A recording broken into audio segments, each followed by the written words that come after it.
Record here. Well, I'm gonna go get the falcon still.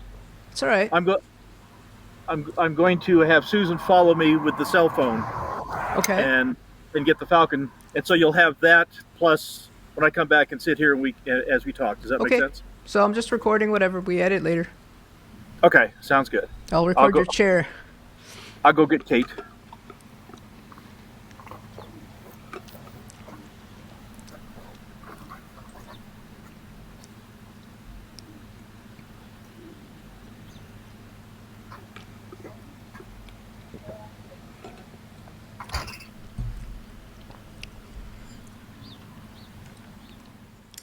Hello, I'm Martin Tyner with the Southwest Wildlife Foundation, and we're going to do a little update with Kate, our new peregrine falcon that we're working with. Her lunch, and it's a Coturnix quail, and we have to feed them whole animals, so the feather and everything. And this is Kate, and she's just having a good time. Let me grab the glove for her.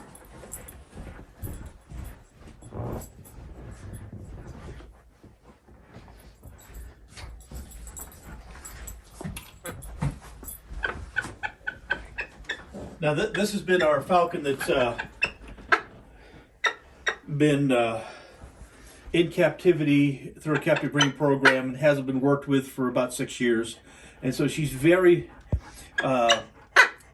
wild, and she's getting used to everything. She sees that I have her food, and so she's gonna talk to us a little bit. Isn't that a wonderful sound? That's the sound that you hear of falcons when the male is bringing food back to the nest. The female starts to cackle. Hi, pretty girl. Yeah. Oh. There you go.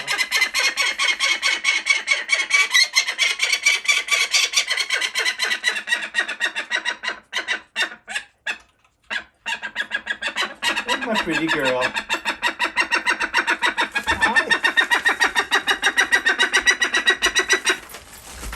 And so, as you can see, she's acting very, very wild. She's got over her initial fear of me, and so now she's just acting like a very, very wild, what we call haggard or full adult peregrine falcon. But she's doing good. So let's go outside where we can feed her.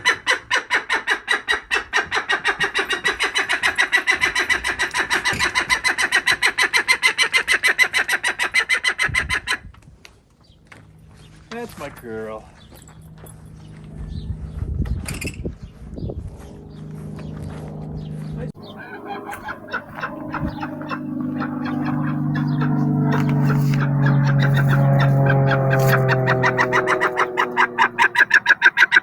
There's my little girl. Okay.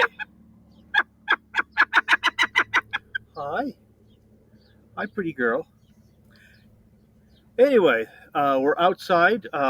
Feeding her inside is somewhat of a mess. She likes to sling her food all over the place, and so we prefer to feed her outside whenever possible.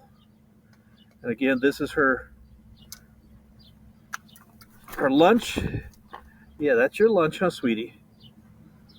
Hi, pretty girl. And so she's coming along. Yes, you are. You're coming along. And she's acting very, very normal for a bird that hasn't been handled far as past. I'll stop fussing in a second here. Yeah. Just getting the height good. There we go.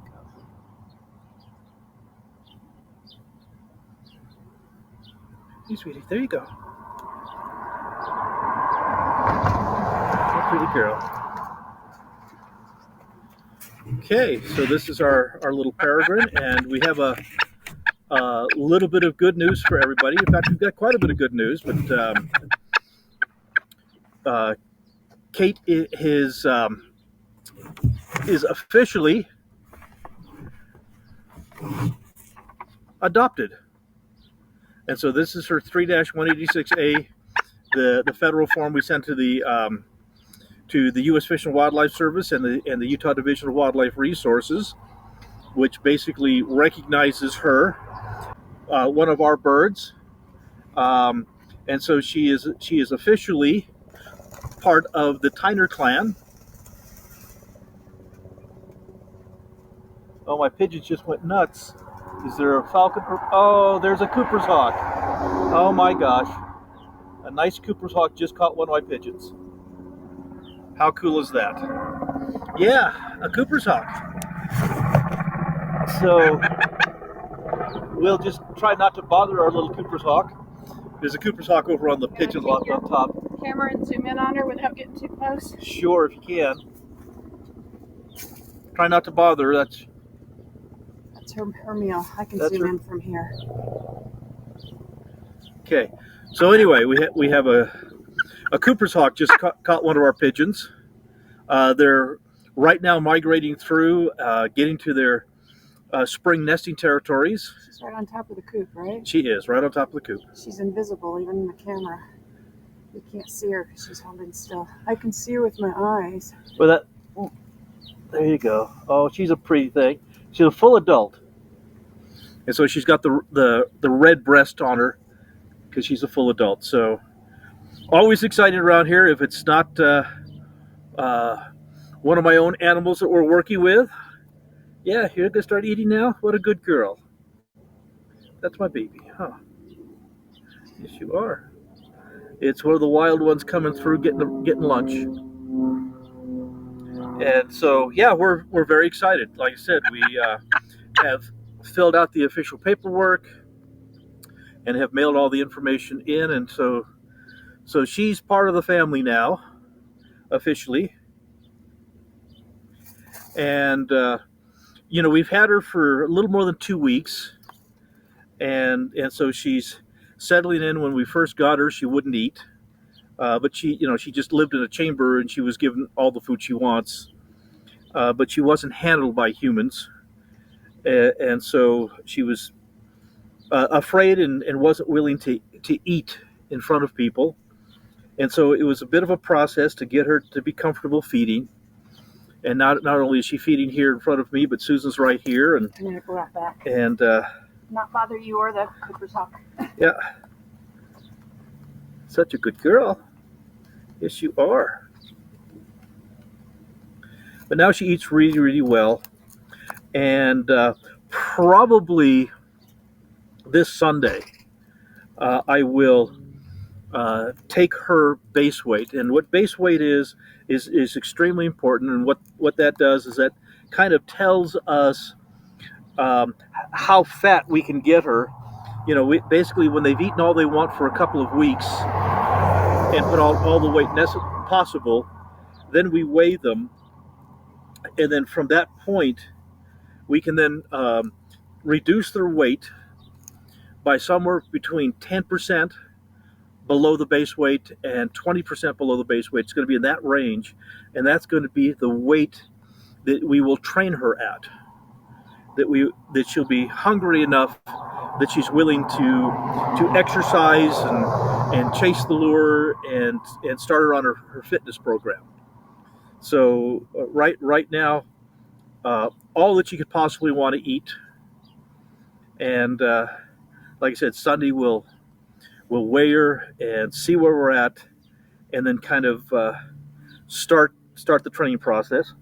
And as you see, she likes to fling stuff. This is why we don't want to feed her in the house, because she flings pieces all over the living room, and I have to throw them down a whole bunch of plastic to try to keep the house from getting too messy with bloody pieces of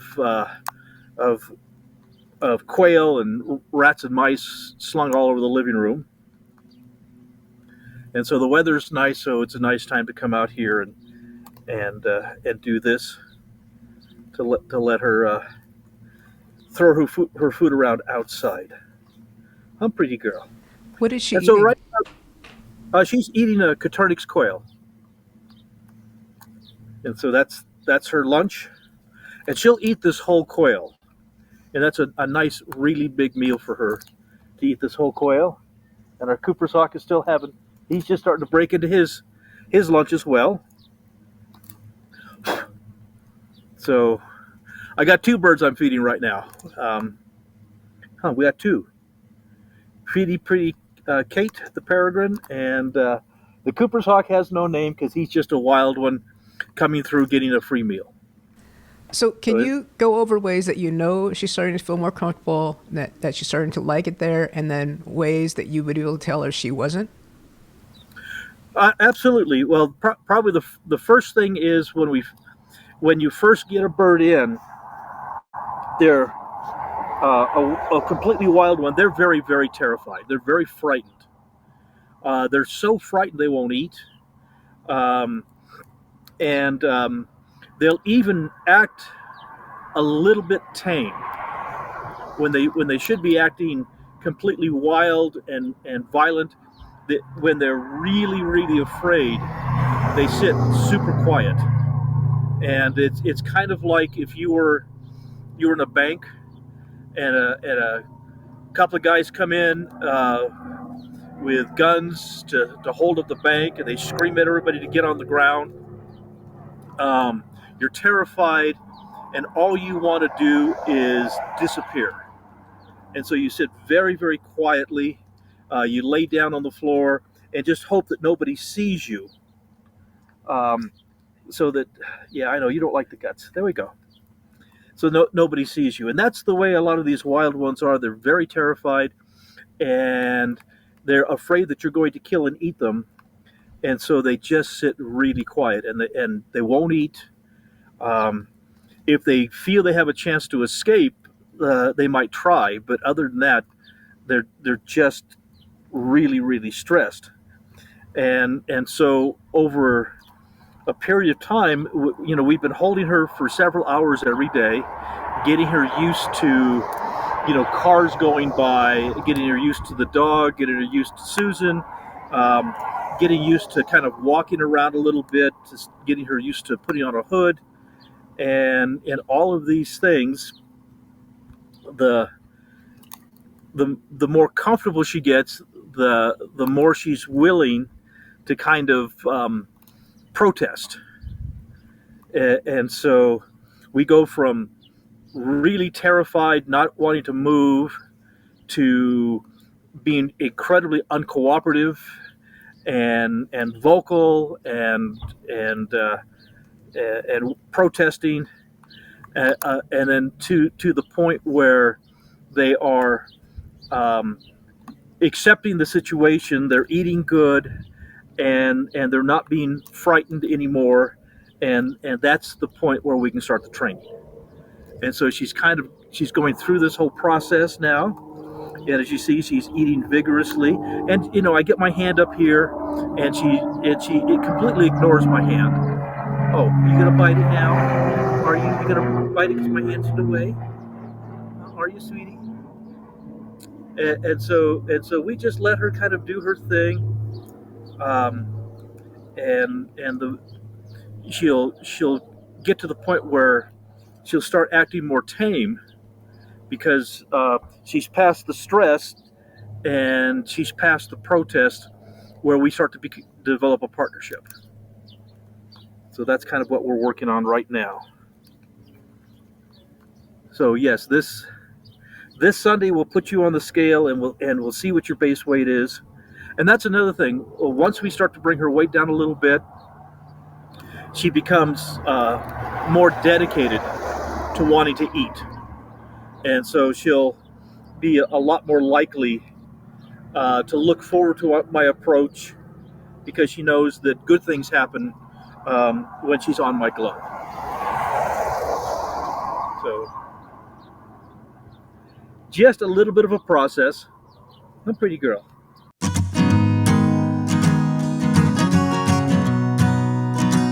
Founded in 1997, Enoch Wildlife Rescue is a 501c3 nonprofit organization dedicated to wildlife rescue, rehabilitation, and education. If you would like to learn more about our foundation, please visit our site at www.gowildlife.org. You are welcome to check out Martin's book and his wildlife photography, and all proceeds from the sales of his works go towards helping the critters. Our site also has biographies and information about our wildlife ambassadors, Scout the Golden Eagle, Belle the Harris Hawk, and Helen the Peregrine Falcon. There are also many ways to help, donate, shop, and get involved. We have 2 mailing lists, one for monthly and one for video notifications and other tidbits as they happen, and you are always welcome to contact us at info@gowildlife.org.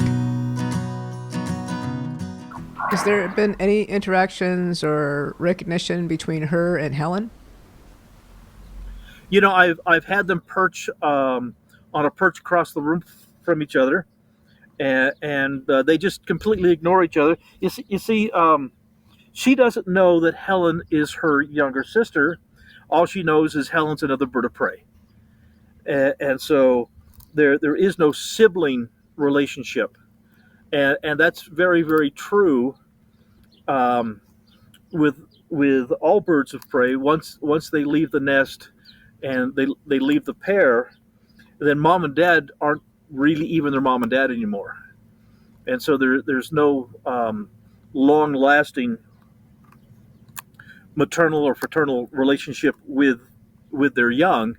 Like I said, once they're on their own, and with a peregrine falcon like this, once they're on their own, if they come back into the territory, the nesting territory, the year or two after that, mom and dad will chase them off, because as far as mom and dad are concerned, they're not their siblings. They're just another predatory bird looking to take over their territories.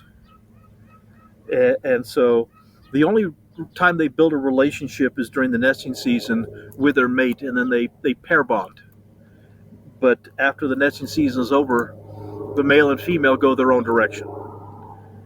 And so there isn't the pack mentality that we humans have. Have you had any issues shuffling between all 3 of them down in your basement with Belle and the 2 peregrines now? No, we just kind of arrange them.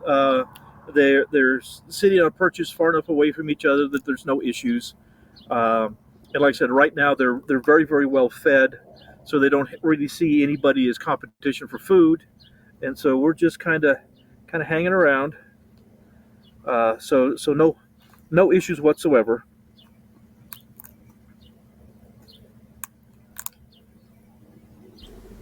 So we're making for a peregrine falcon that's 6 years old, that literally has sat with little to no human contact. She is really doing quite well. I'm pleased with her progress.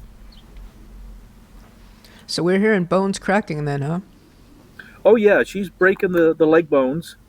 In fact, that's kind of one of the things I do. I'm actually hanging on to the feet, and so I kind of let her chew down. So I don't want her to swallow a leg, because a whole leg could get caught in her crop and cause all sorts of medical issues, and so we don't want her to do that. So this is the what's left of the leg of the quail, and so that's all there is left of it. And there's no meat there, just a little bit of bone. And so we'll kind of discard that, and we'll hold on to the other one. Oh, she's got the wing now, except for the wing has virtually no meat on it, and so that's the quail wing. There's a little feather. There's not very much in the way of meat. So she just tosses that away because she knows there's nothing good there. Yeah. In fact, one of the things we do with these birds, if you have a bird that's a little nervous when you go for a walk, you'll actually take and you don't want to feed it, we'll take a quail wing or a pigeon wing, and we call it a tiring. Yes, we call it a tiring, because there's very little meat there, and so she can kind of pluck and pluck and pluck and pluck, and not get any food to make much of a difference. And so that's what she's doing here. We're letting her just kind of pluck a little bit on the wing. Yeah. So all in all, she's doing quite well. She's, as far as I'm concerned, she's right on schedule.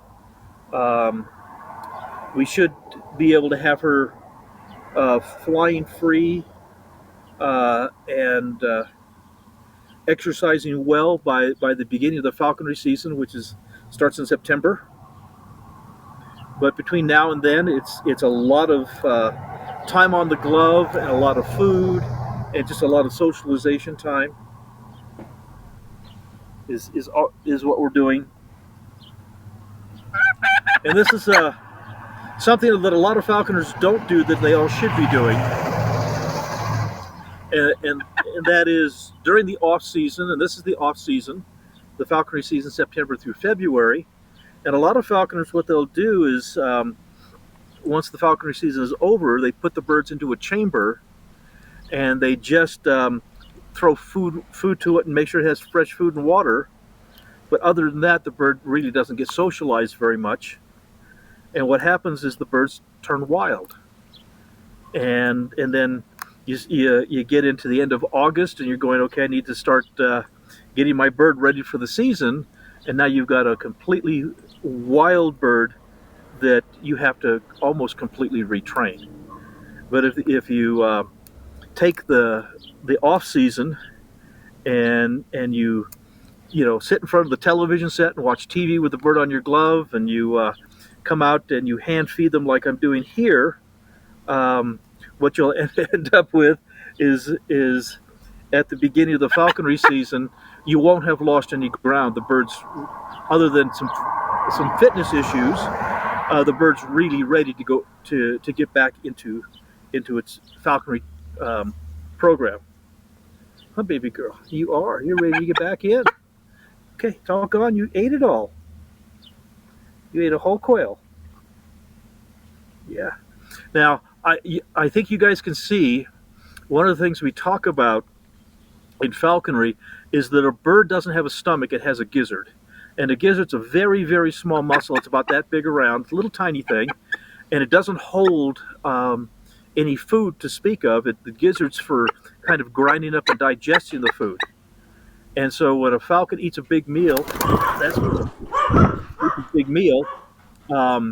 basically that big meal is stored right here. I know. This is where the crop is. You see this bulge? I know, your food's gone. And now you're going to protest. And so that's right here. That's where they store their food in a skin pouch right here. It's called the crop. And so that's when they swallow it, it goes into the crop. And then when the little tiny gizzard is empty, they do what we call put over, where they kind of push their head down and cause a small amount of the food to come out and go down the esophagus and into the gizzard. And so then that's how all birds work. They all have a crop. And so that's how they can store a large meal where they don't have to eat quite as often. And so she's got about 3/4 of a crop. Yes, I know. He says, it's no fun. I don't have food for you now, so you're going to protest. But that's okay. And again, this is the whole patience part of her. Now, one that's been, handled from a very young age is a lot more patient and knows that baiting doesn't do a whole lot of good. Hurry up, there you go. And so this is all part of her training. Is she's comfortable enough now that she's willing to protest, and so that's a really, really good thing. And so we're pretty happy with her progress. Yes, tip, tip, tip, tip, tip. Such a good girl. So anyway, that's our update on Kate. Well, somebody on the Facebook group, Ryan Clark, said, "Why ask people to name it when you are going to name it anyway?" Well, to be honest with you, I didn't even come up with a name for her when we asked everybody to come up with names, and people came up with some great names. And then as I was thinking about which name we should use for our little bird here, and kind of running through all the different names, and I liked Nova, and I liked Helen Keller's sister. What, Maggie? Maggie, Mildred. Yeah, Millie. I liked Millie, and we were just thinking of different names that people had suggested. and then I was handling, kind of had both birds with me, and in the house, and going, yeah, this is Helen's older sister, and she's untouched, she's wild. um, she's going to be a real big challenge to get her to handled properly. And then it just dawned on me, uh, that's the story of Tammy the Shrew, the Haggard of the Rock, the adult peregrine falcon, the older sister, and Helen's very, very sweet, and she's the younger sister, and Helen's wonderful for programs. And then that name Kate just clicked in my brain, and so I greatly appreciate everybody's suggestions of names, but Kate just seemed to fit her personality, and the experiences that she and I are going to be going through for the next several months. And so Kate just really fit. And so again, I appreciate everybody's suggestions, and it means a lot that everybody wanted to participate. But Kate, yes, Kate, you're a shrew. You've got this stubborn personality. You are the Haggard of the Rock. You are one tough little lady. And so she and I are going to have lots and lots of challenges ahead of us for the next few months. And I kind of look forward to it. It gives me a reason to get up in the morning to see how she progresses.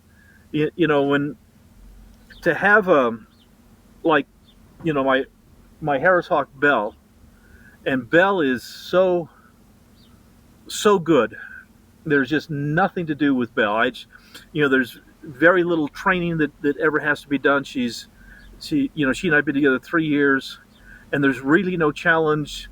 We just reduce her weight a little bit, and we go out and she hunts rabbits. It's so incredibly simple. And this is why I always have more than one bird for falconry. I always have my Harris Hawk, which is super simple and convenient, and very, very low stress, if no stress at all. But then I want something that kind of challenges me and helps to push my skill level. And so a 6-year-old peregrine falcon that has never been flown and hasn't been touched in years, there's all sorts of bad habits that can produce, and so she's definitely going to be a challenge for us, and I'm looking forward to it. She even when she's sitting there, she looks like all fierce and tough. She looks so badass, so different than Helen. Well, and she is. Helen's much sweeter and much calmer. So yeah, we're excited. She's going to be fun. It is going to be sheer joy to lure fly her and watch her develop her strength and her fitness and her agility. And I'm really, really anxious to see her lure flying. And then the first time we can get her to altitude, the first time she can fly into a thermal and use the warm rising air to take her up, up into the sky to literally thousands of feet, even beyond visual range, and to watch her come out of the sky at 200 miles an hour trying to blow up a pigeon is a sight that in nature is so seldom seen. But we're gonna have a good time with that. And at that point, if she decides that we're not good friends and that she doesn't want to be in captivity, then she has the right to disappear into the clouds and never come down. And and if that happens, that'll be a great thing. It'll be a great thing for her, where she'll be back in the wild. She's at breeding age right now, so who knows? Maybe next spring she'll find a mate and raise young, or maybe she'll decide that she likes our friendship and the relationship that we've built, and she'll decide that she wants to stay, and that would be wonderful too. So we don't know, but we're anxious to find out. Any other questions? Well, since you okay, so you said that she is officially yours, the adoption papers, whatever. Now, if she goes back to the wild, what's the process there? You just report back that she headed off on her own, type of thing.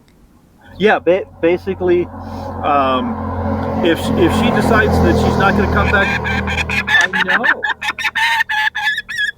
It's my baby. If she decides that she's not going to come back, then we fill out our paperwork that basically says that she has been lost. So we'll fly her for as long as she wants to fly with me, and if she goes back to the wild, then we just fill out the necessary state and federal paperwork that she has been lost to the wild. Or if, heaven forbid, if a wild eagle catches her and kills her, then we it's the same paperwork, but they have several, whether she was transferred to another falconer, whether she was placed in a breeding project, whether she was lost into the wild, whether she was killed by another predator. There's all these options on the form to fill out, and so we just notify them as to why she and I have parted company. And so we'll see how it goes. But and that's the same with Scout My Golden Eagle. If he ever decides that he's finds a pretty little lady eagle that's cuter than I am, he will fly away and never come back. And that is his option. I don't own him. He has the right to go back to the wild.